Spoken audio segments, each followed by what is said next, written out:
Baik, Assalamualaikum warahmatullahi wabarakatuh.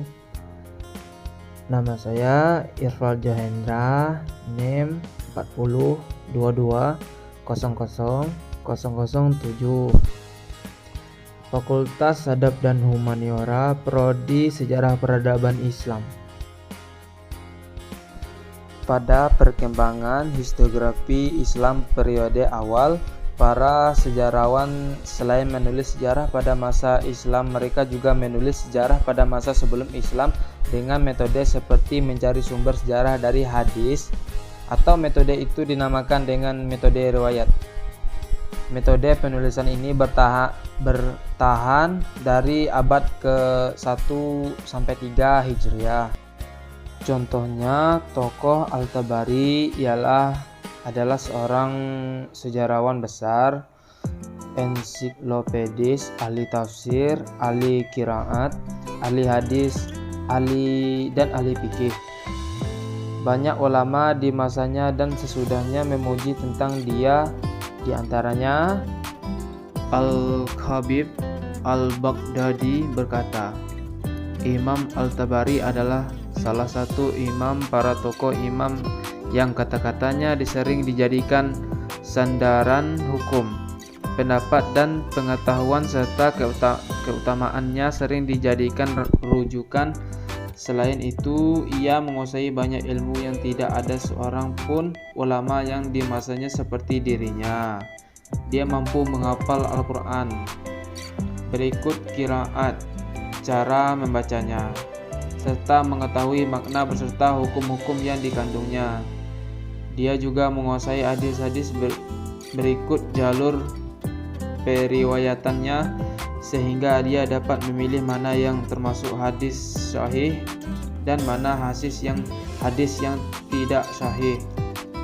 Serta dia juga memahami atsar sahabat dan sejarah peradaban manusia.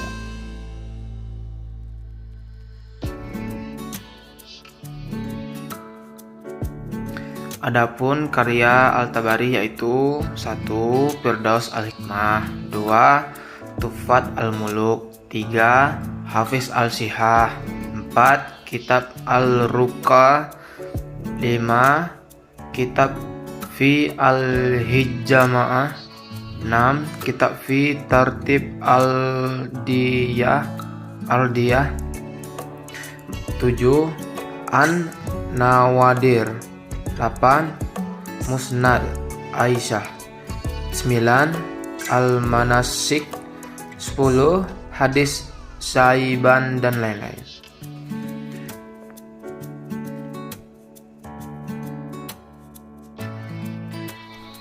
Corak penulisannya antara lain: 1. Berdasarkan kepada riwayat, 2. Sangat memperhatikan sanad, 3. Sistematika penulisan bersifat kronologi berdasarkan tahun, 4. Informasi yang umum, 5. Menyajikan juga teks-teks sastra, 6. Kontribusi Imam Al-Tabari dalam bidang sejarah Islam.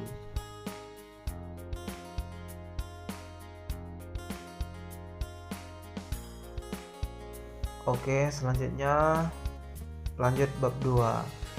Fungsi-fungsi historiografi. Ada 3 fungsi historiografi, yaitu 1. Fungsi genetis adalah untuk mengungkapkan bagaimana asal-usul sebuah peristiwa. 2. Fungsi didaktis adalah memuat pelajaran hikmah dari suri tauladan. 3. Fungsi pragmatis adalah untuk melegitimasi suatu kekuasaan agar terlihat kuat dan berwibawa. Baik, selanjutnya lanjut bab 3. Jenis-jenis historiografi. Ada 3 jenis historiografi, di antaranya 1. Historiografi tradisional, yaitu ekspresi kultural dari usaha untuk merekam sejarah. Bentuk historiografi tradisional diantaranya cerita rakyat, genealogis, kronik, annals, logis, supranatural. 2. Historiografi kolonial adalah penulisan sejarah yang membahas masalah penjajahan Belanda atas bangsa Indonesia. 3. Historiografi nasional adalah penulis sejarah Indonesia yang bertujuan untuk membangun karakter kebangsaan sesuai dengan visi negara Indonesia.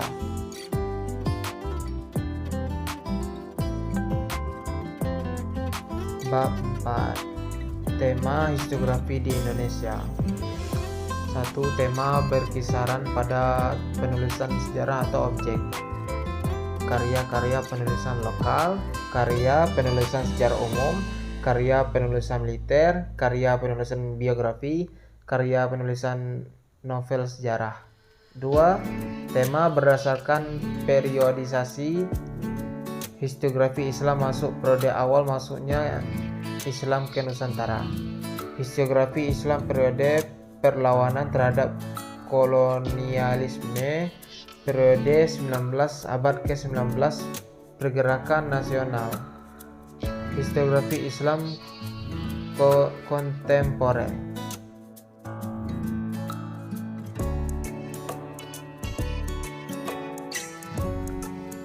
Bab 5. Pandangan Orientalisme terhadap Islam.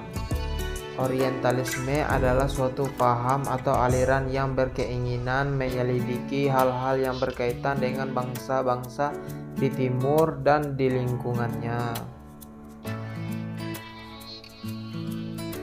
Ruang lingkup Orientalisme. Ada berbagai bidang dalam ruang lingkup Orientalisme, yaitu 1.